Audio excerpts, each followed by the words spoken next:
Welcome to the Coherent Leadership Podcast. I'm your host, Jemima House. Welcome to the first Monday in February. Today we are talking about the invisible signals your team is struggling.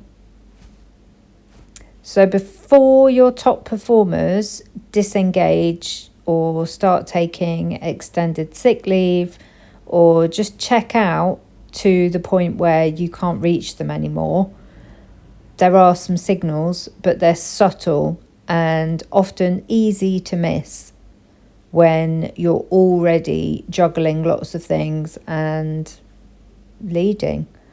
In this episode, I'm going to show you 3 of these lesser noticed but highly observable signs that your team is struggling.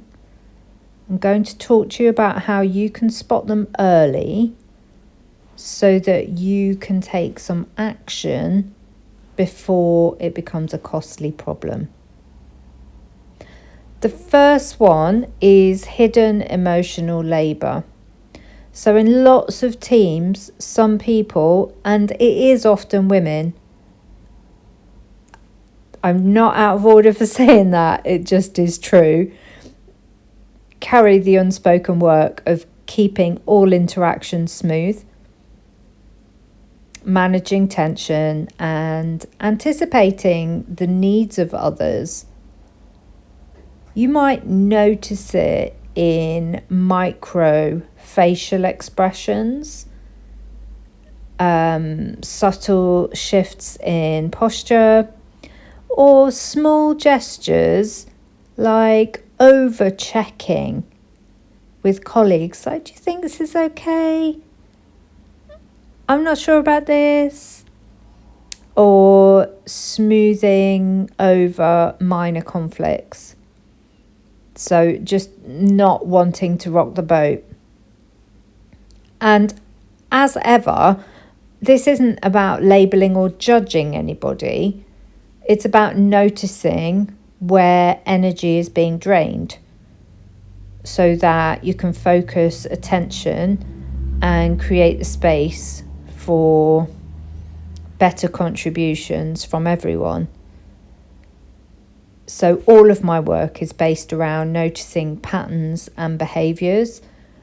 It's never about targeting a specific person or a specific type of person.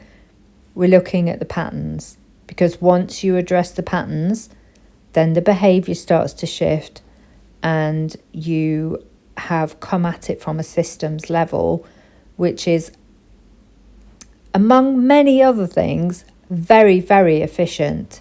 It's the highest level that you could target a challenge at. The second signal that you might miss is a slight increase in sick days or unexplained absence. This one feels really important because even with the progress that we have made in mental health awareness, people are still reluctant to discuss emotional fatigue, being stressed out, or just feeling energetically depleted. And I think, in a way, it's okay. Like, it's okay, you don't have to share everything with people at work, with your colleagues. However,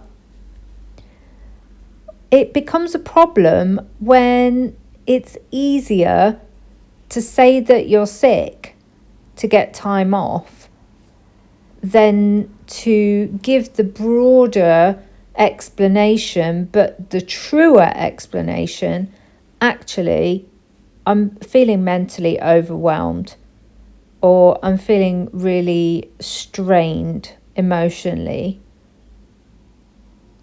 And I think it's still true that it's much simpler for people to say, oh, I've got a flu or I've got a sore throat, than it is for them to draw any attention to the fact that maybe they're struggling in a different way, or emotionally they're tired out, or they just can't do any more mentally. And I think that's because we, broadly speaking, still think of it as a failing or a weakness, or we still somehow think that as humans we ought to be able to cope with anything. And this is where coherent leadership comes in, because the systems that we are working with at the moment, I think, are no longer fit for purpose, because they separate high performance from human well-being. And we know by now that life just doesn't work that way. And you cannot use humans to simply and purely create profit and money. You have to take care of the humans. Anyway, that's for another episode.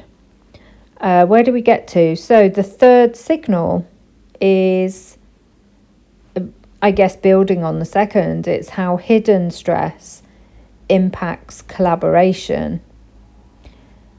So some research from Deloitte shows that high performers who are under strain often start doing work on their own and maybe over preparing, holding back ideas, but definitely not delegating, and definitely thinking, I'll do it myself. Now, you may be aware of this as a personal experience. If you're feeling stressed out and really absolutely maxed out, like you just can't take any more, it's hard to take other people's kindness often. A bit like the don't hug me because I'll start crying, that one. A bit like that. And I think this is very similar, that when people get really stressed out, then it's easier in a way to continue that stress. It's easier to go, I'll do it myself. And we all know that humans default to homeostasis. So we don't like change. And if we're stressed out, even though that might not be a good state for us to be in, we will try and maintain it, because things being the same is better to the mind. So it's a problem.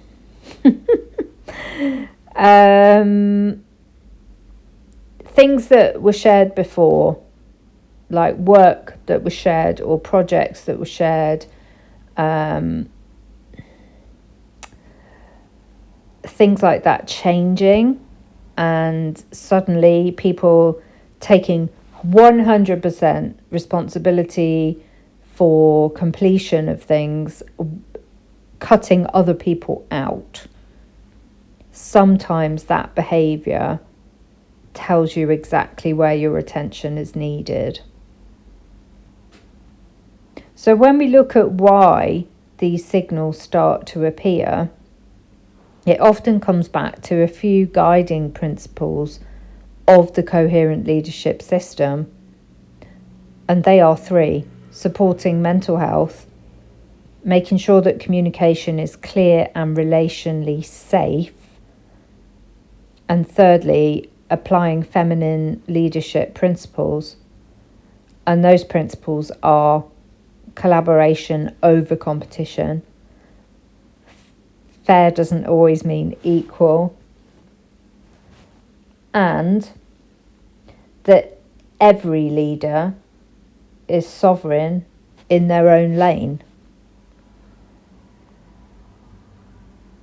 Focusing on these anchors helps you create clarity and relational space, so that these invisible signals don't escalate into full disengagement or costly surprise exits.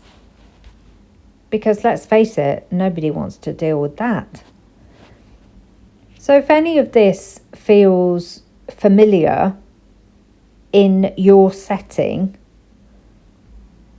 then potentially a free 30-minute Coherence clarity call will help you map out exactly what's happening, highlight where your attention matters most, and leave you with the clarity that you can act on straight away. So this is all about using the skills and insight that you already have. It's not my instruction. It's not me telling you what to do. You don't need that. It's actually having the clarity that comes from a clear articulation of the challenges that you're observing. So I'm going to put the link in the show notes if that's something that would interest you, and I would relish getting to meet you and putting a label on these challenges that you're experiencing so that you have clarity and so that you can act and you can begin to make a difference, make a shift, make your days feel easier. I mean, that's one of the reasons why I'm here, to make your days feel easier. So thank you for listening. As always, welcome your questions, and I won't see you, but you will hear from me same time next week.